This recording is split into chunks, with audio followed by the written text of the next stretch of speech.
540, the final stretch, Tuesday on the 5:30 First News. They're taking away our right to breathe clean air, to drink clean water, to live in a place that's safe. What we're looking for is the best technical information we can get about that site. No, we don't trust the state to handle this. This is all proven technology. This kind of equipment is a series of components, all of which have a proven track record, a proven record of success. This worried me so bad I can't hardly sleep. Now that's Lord knows truth. That's how it worries me. Welcome to Assignment Sunday. I'm Walter Rasulullah. Will Granville County be home to a hazardous waste incinerator? Franklin County Superior Court Judge Robert Hobgood has issued an injunction against the state and its consideration of Granville County as a possible hazardous waste incinerator site. It is just one of the tactics residents are using to keep the facility out of Granville County. They're taking their fight to the courts and to the streets. A week ago, hundreds took to the streets in protest. It was not the first demonstration against the plan, and not the last. The state's Hazardous Waste Management Commission is considering two sites. One site is on the Rowan-Iredell County line near Statesville. The other is in Granville County, not far from the town of Oxford. This incinerator in Rock Hill, South Carolina, is similar to the type that could be built here in North Carolina. It's operated by Thermochem, the same company that will operate the facility in our state. This is an emotionally charged issue. People are concerned about their property values, their health, and the future of their children. The cry is not here, not there, not anywhere. Cheers of go home, ominous signs of the future in this area, and an onslaught of theatrics. All part of this rally against Thermochem and the state and their ideas of putting a chemical incinerator here in Granville County. The idea behind this rally, of course, is to make as much noise as possible. But most folks wonder how much difference that noise will make when it comes to making a decision on the incinerator site. Well, there is no real problem in their coming out and giving their emotional viewpoints. But what we need is some scientific analysis. But on this night, emotion is what dominated. The crowd booed both Thermochem officials and the board that will decide where to put the incinerator when they walked on stage. And one by one, people who will have to live with the incinerator, if it's put here, spoke out against it. You really think you're looking out for the best interests of the state of North Carolina and Granville County? I want to put this site in this state. When Thermochem officials were able to respond, their answers were booed. Sometimes it was even worse. That we don't burn everything. I mean, we don't accept everything. The crowd of more than 2,000 organizers say is the best show of support by this community to date. Now, many here say they hope that will be enough to keep the incinerator out of their county. Dwayne Pullman, WRAL-TV 5 News, Granville County. The sentiment is, not in my backyard. When Assignment Sunday continues, we'll talk with the Granville County residents fighting the incinerator, the chairman of the Hazardous Waste Management Commission, and Thermochem, the company that will operate the incinerator. So stay with us. We'll be right back. Welcome back to Assignment Sunday. Will Granville County be home to a hazardous waste incinerator? Joining us this morning are John Pike, an attorney from Granville County, Chris Combs, a Granville County resident, and Billy Elmore, a member of North Carolina WARN Waste Awareness Network. And also with us, Daryl Hennett, who is Executive Director of the Hazardous Waste Management Commission, and Rob Kirk, who works with the company Thermochem. And thank you all for joining us. I know this discussion has been on your minds for several weeks, and we need to and want to talk a little bit more about it this morning. Ms. Hennett, first of all, the injunction is now in place, so what's your next step? Well, the Hazardous Waste Management Commission and the Attorney General's office is appealing the decision that was rendered by the judge yesterday. And how long do you think this will take? We have no idea. So that's your next step. Now, John Pike, you've been one of the persons that's been instrumental in getting the public very much aware of this problem in Granville County. Do you think your protest in the last few weeks has influenced the judges or did influence the judge's decision? No, I don't think the judge would be influenced by any input. He has just looked at the merits of the case and has found the legislation and the Hazardous Waste Management Commission's position untenable, and he's ruled appropriately. How successful do you think your proposal of the land deal that you have proposed has been? How successful has that been, and how much did that, or is that playing? Well, it's certainly been appealing. We think it'll be very effective. One of the appeals of the site to either the Hazardous Waste Commission or Thermal Chem was that it had so few owners. They thought there were only 9. Now there are approximately 9,000. So we think it's going to make them think twice about trying to deal with that many people, and that's a sincere hope. What's the anticipation at this point of your movement sort of taking off nationwide, because we know that this is an issue that faces a lot of states nationwide? I don't know. I didn't intend it as a gimmick. I intended it as a statement that the people of Granville County really do care vehemently, emotionally. If other people choose to use that technique as a viable means of opposition, then I would certainly encourage it. I do know from my experience that it has been extremely difficult. My office has been consumed by the land sale and the other oppositions with GROW, and as a site designation review committee chairman for the last month and a half. So it's been extremely disrupting, but it's certainly a worthwhile method of opposition. Do you think the land deals will slow the things down as you're operating now, or trying to get things moving now? Yeah, I think it will. I'd have to defer to Mr. Hennant. I've not been involved in condemnation of a site of this magnitude, or any magnitude for that matter, but I think it's going to give them a little pause to wonder whether this site is appropriate. What do you think, Mr. Hennant? Well, I think the Commission has said all along that the action that Mr. Pike and his associates has taken on the portion of the site that we're reviewing may be in fact premature, because the Commission doesn't even know whether the Granville County site is acceptable yet or not. Part of the process that the Commission has to go through is to review and to test on the site to make sure all those determinations that have to be made are met by that particular site. If it turns out that the site is unacceptable, then we have to go someplace else to find another alternative site. We envision that Mr. Pike's theory, based on what he said here and what we've also heard at other occasions, will most affect the site at the time of condemnation, which is a year away, even if we get to that point in Granville County. Who makes that decision on whether it's a viable site or not? How much are you involved, your company involved? Well, Thermal Chem, as a contractor to the state, would work in conjunction with the Commission and the state of North Carolina in doing further analysis that would involve engineering work, drilling to make sure the soil characteristics are acceptable, then analyzing that data, finding out issues such as water table, where the water table is at. Only at that point can we really determine whether the site is truly acceptable or not. Mm-hmm. How was this site chosen?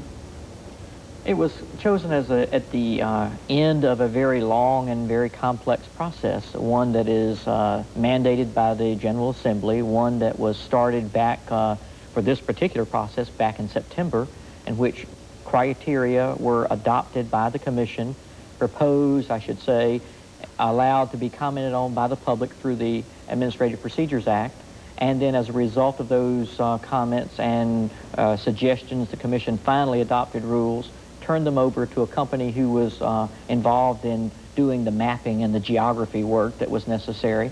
They then selected the areas that were excluded based on those rules.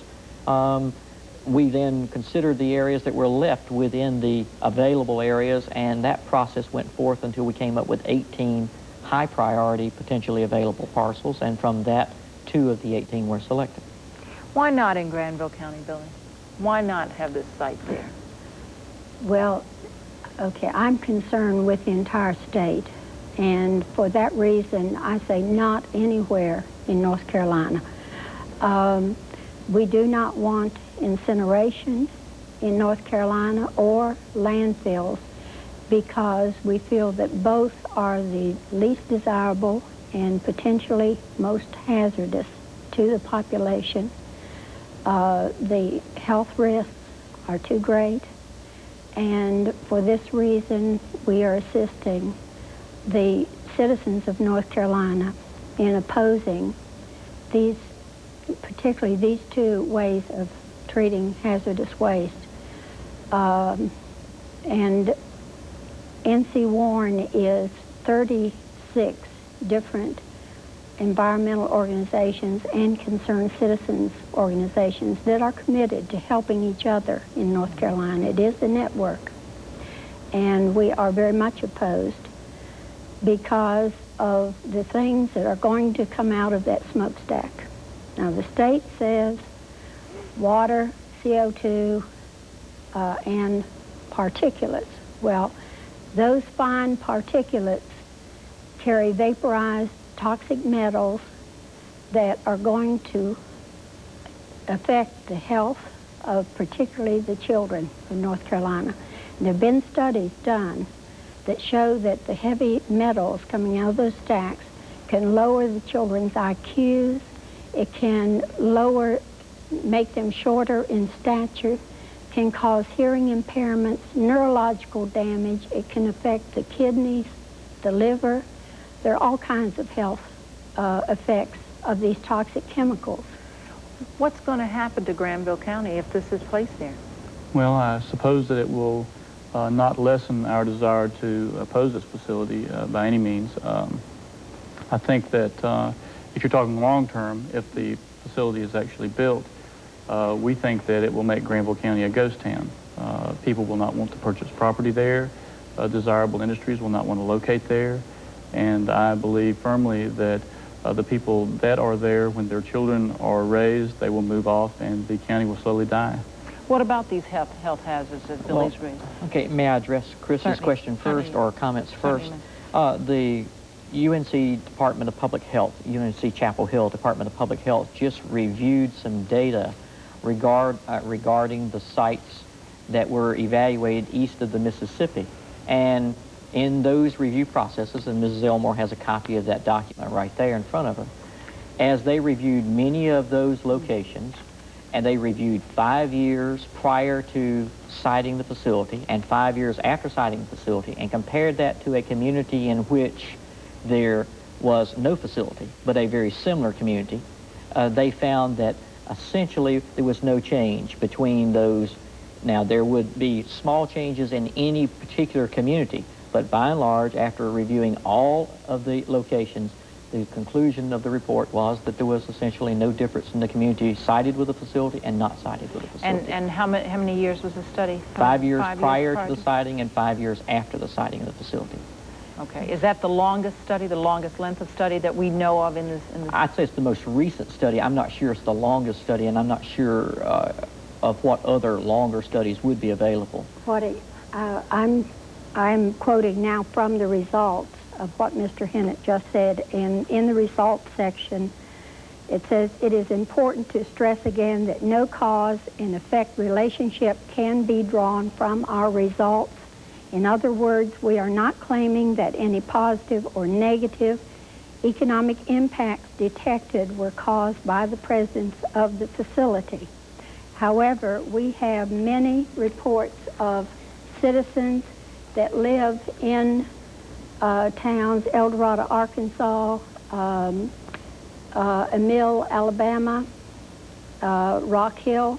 I take issue with Rock Hill. Certainly Rock Hill has a very vibrant economy, the Chamber of Commerce, our mayor.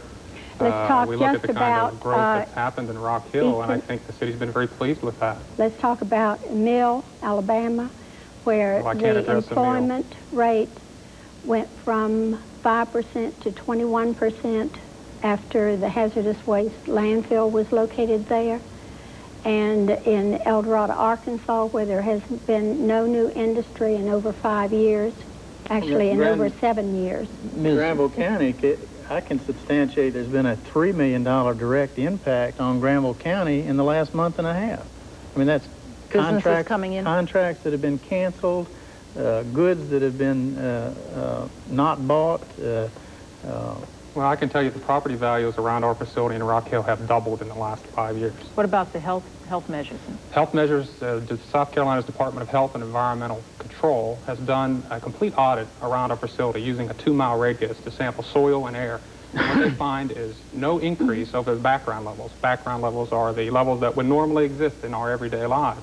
So over the 7-year life of our facility, we have seen no deterioration of the environment. In fact, I take issue with Billy's comments about what comes out of a stack. I think that that's just not correct. I think a well-operated incinerator, done to federal standards and with good operating company, does not emit anything other than the types of things that would come out of an automobile exhaust. As a matter of fact, we figure that the stack of this North Carolina facility would be equivalent to about 18 cars driven over a year's time. I take issue with those statements, and I'd like to quote from an article from El Dorado, Arkansas, where the Ensco incinerator has reported to be the Cadillac of incinerators, the best available technology, a showcase model for the industry, where the total number of brain tumors for 1988 was reported 18. The expected number for the population would be 1, and in 1989 they already had 4 additional cases of brain tumor. They feel like they're playing Russian roulette by even living in El Dorado, Arkansas. The people that look after worker safety went into that plant and did wipe tests and found dioxin on the floor of the plant. There are rare forms of bone marrow cancer and 14 times the national average of a rare sinus cancer that is supposedly a 1 in a million. I can't comment on specific data for El Dorado, but let me just say this. Environmental groups like the Environmental Defense Fund, for example, are very pro-incineration, have come out very strongly chastising the federal government for not doing more things to provide solutions. And that's what this facility is. It is a solution to an environmental problem. The EDF says, EPA, you're taking too long. We need more integrated systems like the system that North Carolina is trying to install to prevent the kinds of problems and clean up the kinds of problems that have existed in this country in the past. That's one environmental group, and it's the only one that I know of that has made any such claims for incineration. All the ones that I am aware of, National Toxics Campaign, Greenpeace, and all of our state organizations that are part of NC Warren, plus all the county ones, and there are 36 in all, are totally opposed to incineration. We're going to take a break right here, and then we'll hold your point, and we'll come right back to it. We'll take a break right here, and we'll be back with you in just a few moments, so stay with us. Our subject is the Granville County Waste Incinerator controversy, and when we broke there, Rob, you had a comment. You wanted to respond to Billy. Yes, I think the environmental groups are not, it's not just an isolated group. There are many